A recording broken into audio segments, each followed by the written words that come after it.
দেখো কি চমৎকার একটি সৃজনশীল প্রশ্নের সম্পূর্ণ সমাধান আমি এখন তোমাদের করে দিচ্ছি। শুধু সমাধান নয়, এমন ভাবে এটি বুঝাবো যাতে করে হুবহু না আসলেও তোমার পরীক্ষায় যেমন প্রশ্ন আসুক তুমি যেন উত্তর করতে পারো। তো এজন্য তোমরা আমাকে কি গিফট দিতে পারো? Like, comment, share. জাস্ট মজা করলাম, আমি কখনো এগুলো বলি না। আচ্ছা দেখো, এই জায়গায় এই উদ্দীপকটার উপর ভিত্তি করে এই প্রশ্নটি সাজিয়েছি। তো এই প্রশ্নটি সিলেট বোর্ড 2023 সালে আসছিল। শোনো, তোমরা যারা বেসিক জানো, অনেকে আছে যে বেসিক জানো কিন্তু এরকম প্রশ্ন আসলে গুলাই ফেলো, আবার অনেক কিছু বেসিকই জানো না। যদি কেউ বেসিক না জানো, সে আমি যত ভালো করে এখন বুঝাই না কেন বুঝতে পারবে না। আর যদি তোমার বিন্দু পরিমাণ সামান্য একটু বেসিক জানা থাকে, আমি এখন বুঝাইলেই বুঝতে পারবে। এই জায়গা মেইন অঙ্কটায় প্রবলেম করছে যে শিক্ষার্থীরা, তারা হচ্ছে এই মিসিং সংখ্যাটা বের করতে পারে না। যার ফলে এই মিসিং সংখ্যাটা করা না করার ফলে তারা এই 4 নম্বর মিস করছে, ঘ নম্বর। কারণ এই জায়গায় বলছে চতুর্থ সংখ্যা থেকে দ্বিতীয় সংখ্যা 2-এর পরিপ্রকের মাধ্যমে পার্থক্য। তাহলে চতুর্থ সংখ্যা তো মিসিং, এটা নাই। এইটাই তোমার মেইন কৌশল, এটা বের করার। তো এইটা যদি বের করতে পারো, মোটামুটি যে বললাম বেসিক জানা থাকলে এই প্রশ্ন উত্তর করা যাবে। আমি সম্পূর্ণ সমাধান করে দিচ্ছি। দেখো, আরেকটি কথা হচ্ছে, যদি এই প্রশ্নতে, যে আমি বললাম না যে তুমি বেসিক জানো, তোমার হাতে সময় কম আছে, বেসিক জানো মোটামুটি, কিন্তু প্রশ্ন ধরতে পারো না বা প্রশ্ন গুলাই ফেলো। আচ্ছা, এই প্রশ্নতে যদি চতুর্থ সংখ্যা থেকে দ্বিতীয় সংখ্যা কথাটি না বলে যদি বলতো দ্বিতীয় সংখ্যা থেকে চতুর্থ সংখ্যা পার্থক্য বের করো, তাহলে কিন্তু পুরো প্রশ্ন উল্টে যাইতো, অ্যান্সার ভিন্ন হইতো। কারণ এখন তো চতুর্থ সংখ্যা থেকে দ্বিতীয় বলছে, আর তখন দ্বিতীয় থেকে চতুর্থ বললে বড়টা হয়ে যেত মাইনাস, তখন অ্যান্সার কিন্তু ঋণাত্মক আসতো।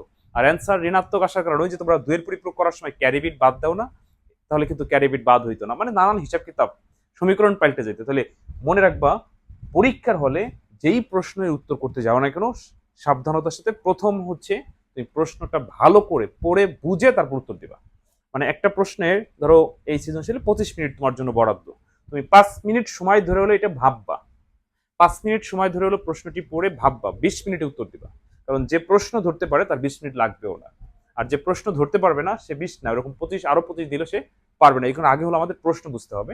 তো এই জায়গায় ওই যে বললাম যে প্রশ্ন বুঝতে গিয়ে আমাদের এই সমস্যাটা হলো মিসিং সংখ্যাটা বের করবো কেমনে। আচ্ছা, আমি এইটা বুঝাইতে বুঝাইতে তোমরা একটু কমেন্টে বলো তো মিসিং সংখ্যাটি কত হবে।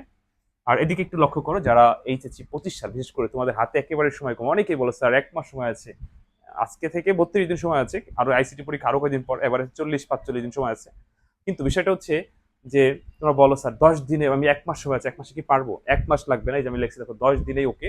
যদি বিশ্বাস না হয় আমার এই কোর্সে ভর্তি হয়ে দেখো, record class, live class, suggestion সব পাবা। যারা এইচএসসি 25 তাদের জন্য 499 টাকা মাত্র। যদি অন্য সালের পরীক্ষার্থী হয় তাদের জন্য আলাদা ব্যাচ আছে, যে যে সালের পরীক্ষার্থী হও না কেন আমার এই হোয়াটসঅ্যাপ নাম্বারে এসএমএস দিও। এই 499 টাকায় তুমি কি পাবে জানো? 24 মাসের পড়া কমপ্লিট করতে পারবে। মানে প্রত্যেক মাসে যদি 500 টাকা করেও পড়ো, যাওয়া আসার খরচ বাদ দিলাম, তাও 12,000 টাকা। এই 12,000 টাকার পড়া তুমি 499 টাকায় কমপ্লিট করতে পারবে। জাস্ট সামান্য কিছু সম্মানী সাজেশন বাবদটা বল, এভারেজ এই পড়াশোনা সবই প্রায় ফ্রি। মানে খুশি হয়ে তোমরা, আমি যে কষ্ট করে তোমাদের পড়াবো না, তার জন্য পারিশ্রমিক হিসাবে সম্মানই দিবা। বিশ্বাস করো, তোমার আইসিটিতে কোনো প্রকার ঝামেলা থাকবে না। আমি যেইভাবে গাইড করবো, আমি যেইভাবে তোমাকে আইসিটি পরীক্ষা সকাল পর্যন্ত সময় দিব। তো যাই হোক, বিস্তারিত জানতে আমার এই হোয়াটসঅ্যাপ নাম্বার এসএমএস, আমরা ক্লাসে ফিরে আসি। কতে বলছে বিট কি? বিট হচ্ছে, একবারে সংক্ষেপে লিখবে এরকম, যে বাইনারি সংখ্যার 0-1কে বিট বলে। আর লেখার দরকার নাই, এতেই যথেষ্ট, তোমার একে আর কাটতে পারবে না। আচ্ছা, খ নম্বরে বলছে প্রায় সকল ভাষাকে সমন্বিত করার কোড ব্যাখ্যা করে, যে ইউনিকোড। ইউনিকোডের কাজ কি? মানে বিশ্বের সকল ভাষাকে একটা কোডের অন্তর্ভুক্ত করেছে ইউনিকোড, তাই না? তো এই শোনো, এই ক আর খ এগুলো হলো হুবহু চলে আসে থ্রি টাইপের। গ গ হলো উদ্দীপকের উপর ভিত্তি করে প্রশ্ন সাজায়। তো দেখা যাচ্ছে যে প্রত্যেক অধ্যায় থেকে 10টা করে ক, 10টা করে খ পড়লে হুবহু চলে আসবে, হুবহু না আসলে তুমি লিখতে পারবা। তো এই যে এখানে যে সাজেশন কথাটি লিখছি না, এইগুলো 100% কমন উপযোগে সাজেশন দেওয়া হবে। আর সবকিছু কিন্তু এর ভিতরে, এর বাইরে কিছু নেই।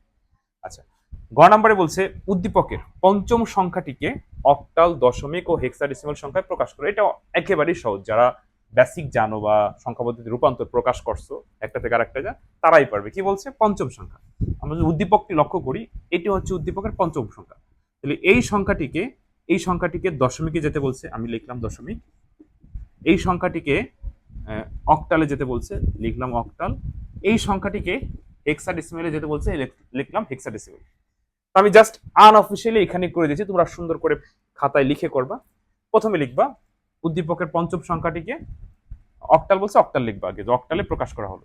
তো এটা কিসে আছে? বাইনারিতে। আমরা জানি অক্টাল আর বাইনারি হলো 3 বিট। তাহলে 3 বিট কি কি মনে আছে? 4 2 1, তাহলে 1 0 1, তাহলে 4 আর 1 কত? 5।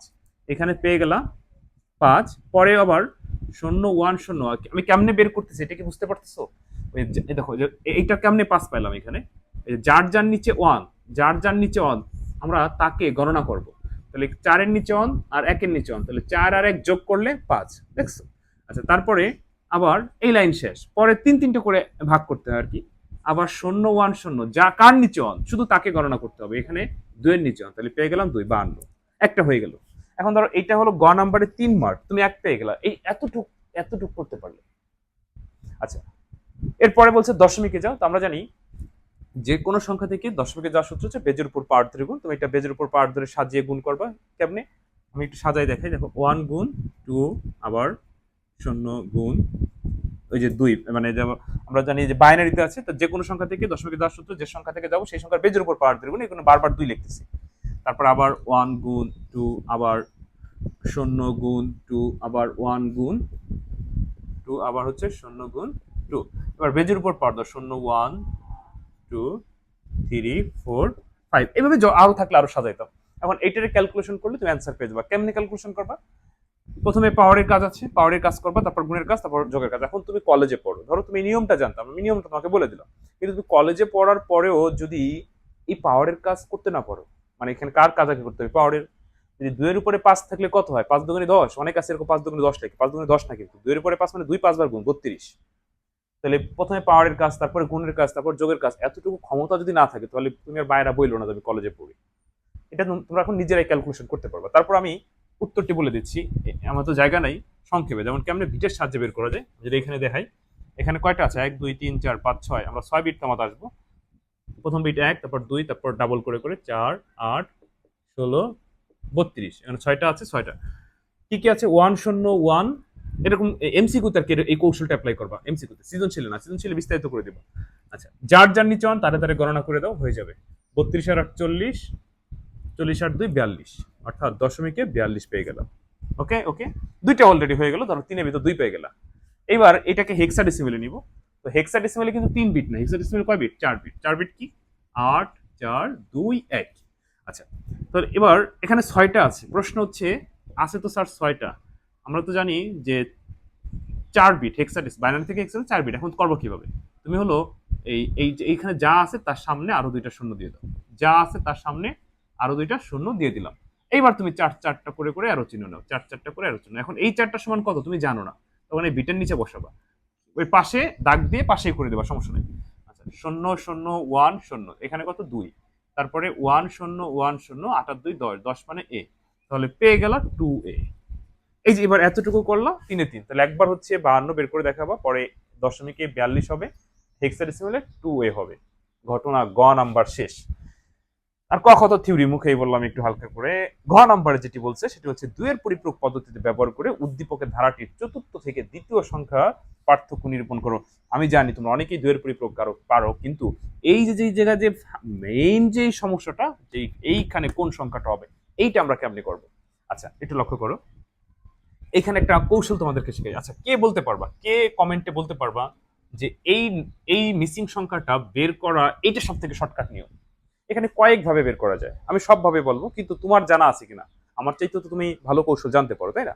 আচ্ছা, বলো যে এখানে সবচাইতে সহজ কৌশলে কেমনে এই মিসিং সংখ্যাটা বের করা যাবে। দেখো, আমি তোমাদের কয়েকটা কৌশল শেয়ার করি, তার তোমাদের কাছে যেটা ভালো লাগে ওইটা অ্যাপ্লাই করবা। যেমন এই জায়গায় মানে মিসিং সংখ্যাটা, ধারার মিসিং সংখ্যাটা বের করার নিয়ম কি? যত করে পার্থক্য তত করে যোগ। এখন তুমি বুঝতেছো না বাইনারিতে কত করে পার্থক্য, তুমি একটা কৌশল অ্যাপ্লাই করতে পারো, যে এটাকে দশমিকে মনে মনে চিন্তা করে। তাহলে এখানে এটা দশমিকে যদি যাও, তাহলে 32 আর 2 34, তাহলে এখানে হলো 34। পরেরটাই দেখবা কত করে পার্থক্য, দেখো তো। তাহলে এখানে হলো 32 আর 4, তাহলে 36। তাহলে 2 2 করে করে পার্থক্য, তাহলে অবশ্যই পরেরটা 38, পরেরটা 40, পরেরটা দেখো 42, মিলে গেছে। তার মানে এই জায়গা 40-এর বাইনারি বসাইলে হয়ে যাবে। 40-এর বাইনারি, তাহলে 40-এর বাইনারি কি? ওই যে বিটের সাহায্যে বের করতে পারো, এই যে এইভাবে, ওই যে শিখাইছিলাম না, 32 16 8 4 2 1। এখন এই 40 বানাইতে কারে লাগে? 32 আর 8 লাগে, 16 লাগে না, 4 লাগে না, 2 লাগে না, 1 লাগে না, তাহলে এইটা সাজায় লিখে দাও 1 0 1 0 0 0। আচ্ছা, এই যে মিসিং সংখ্যাটা, তাহলে এই যে আমরা কিন্তু পেয়ে গেলাম, এই যে একটা কৌশল, তুমি এটা অ্যাপ্লাই করতে পারো। অথবা অথবা যদি তোমার কাছে এটা মনে হয় যে না স্যার বেশি সময় লাগছে, তুমি আরেকটা কাজ করতে পারো। সেটা হলো কি, যে মিসিং সংখ্যা বের করার নিয়ম হলো দ্বিতীয় সংখ্যা থেকে প্রথম সংখ্যা বিয়োগ। বাইনারিতে দ্বিতীয় সংখ্যা থেকে প্রথম সংখ্যা বিয়োগ দিলে 10 হবে, যেহেতু যে 2 করে করে পার্থক্য। তাহলে এবার এই 3 নাম্বার ঘরের সংখ্যার সাথে ওই বাইনারি নিয়মিত যোগ 10 যোগ দিলে আমরা চতুর্থ সংখ্যা পেয়ে যাব।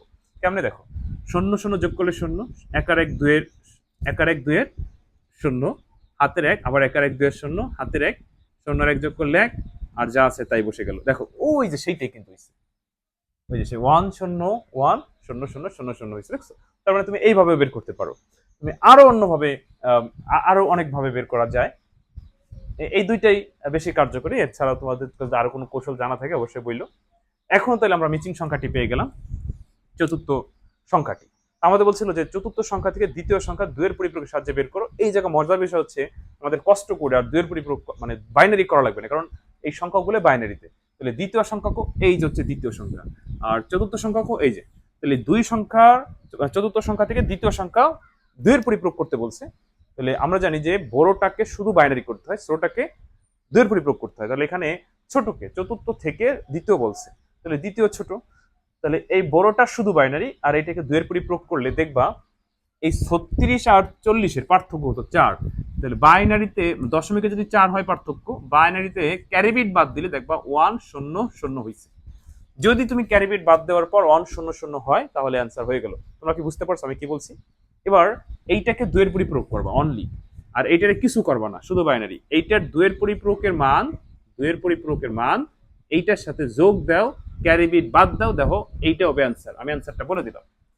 আমার মনে, আমি যদি এখন ধরো আমি এই যে বলে দিলাম যে কি কি করবা, তারপর যদি কেউ করতে না পারো তাহলে আমি এখন করে দিলেও তোমার লাভ নেই, তোমার গাইডে করা আছে। আর যদি এইটুকু না পারো তাহলে এখনো সময় আছে, এখনো সময় আছে। যদি পাস করতে চাও আমার এই হোয়াটসঅ্যাপ নাম্বার এসএমএস দিও প্লিজ।